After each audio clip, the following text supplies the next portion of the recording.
Welcome back to today's final splash of paint, where it's time for us to say abracadabra and join popular oil artist Warren Seeley as he demonstrates the power of black magic. Is it hocus pocus, or is it one of our most versatile resources available?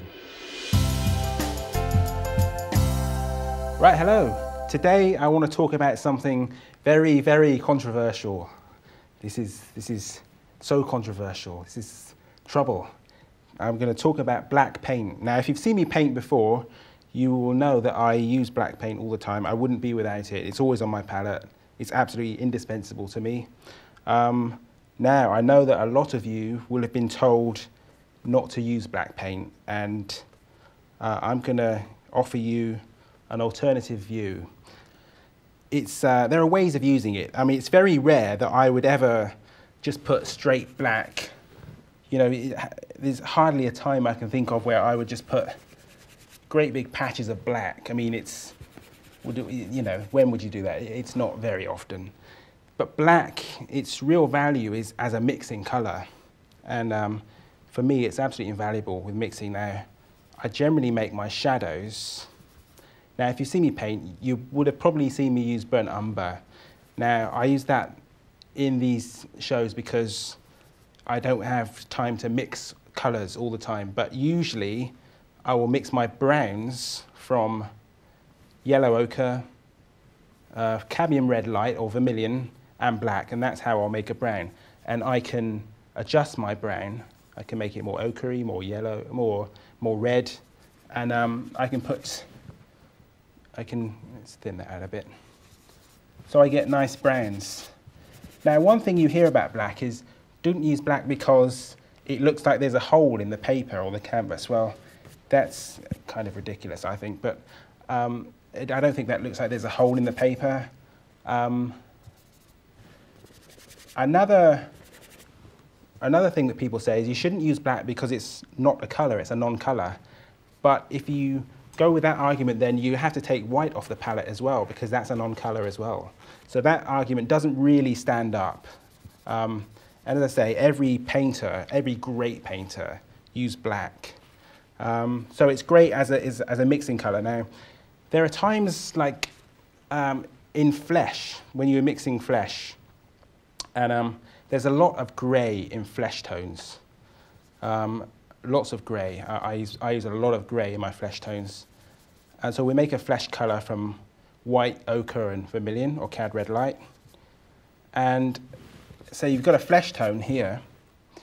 Now, often in the transition edges, in the turning planes of a face or a figure, you get these grey tones, these grey areas where the light's turning the form, and so you mix black into here. You get these coloured greys. It's very useful in any figure work or portraits. And the other thing is coloured greys. Now, you may have had a time when you were painting something and you couldn't really see what the colour was, and you were looking at it and looking, and you couldn't quite figure out what the colour was. And it may be that it was in the distance and there was a lot of air in between you and the object, or it may be that it was on a plane turned away from the light.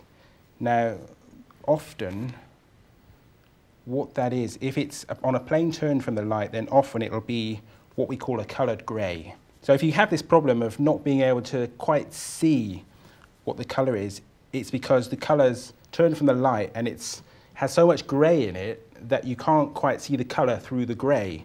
So to overcome that, if you try this, mix black and white into a grey to about the right tone that you're seeing, and then if you think, well, it's kind of yellow, add yellow into that grey, and you will create a coloured grey.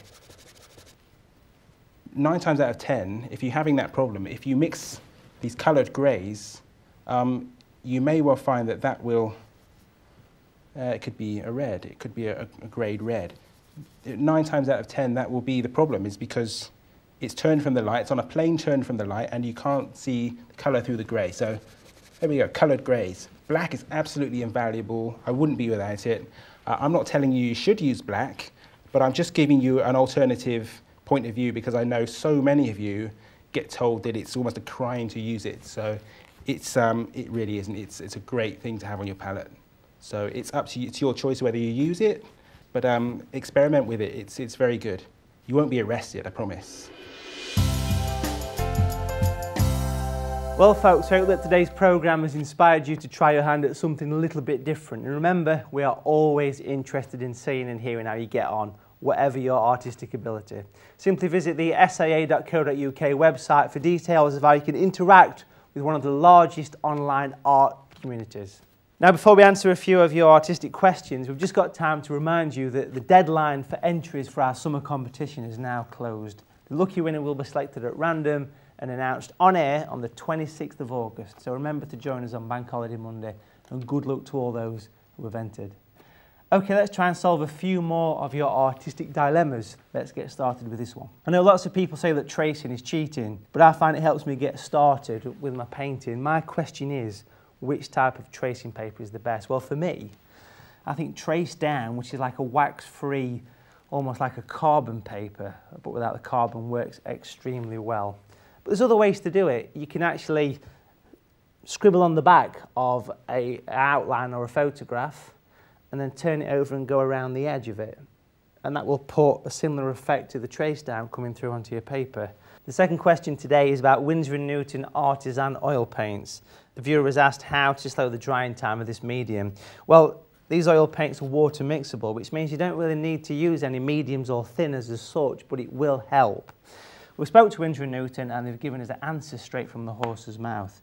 And they've said that when slowing the drying time of artisan oil paints, Winsor & Newton have created a medium called Artisan Painting Medium, which will actually massively slow the drying time by up to 5 days. So it's well worth trying that one.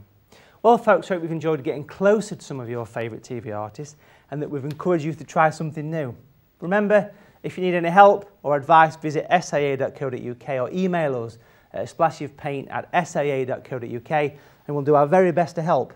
Join us next time for more inspirational advice and top tips to support you on your artistic journey, whatever your ability. Discover the colourful world of the SAA and bring a splash of paint into the comfort of your own home.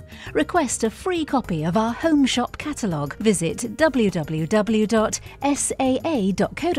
for details.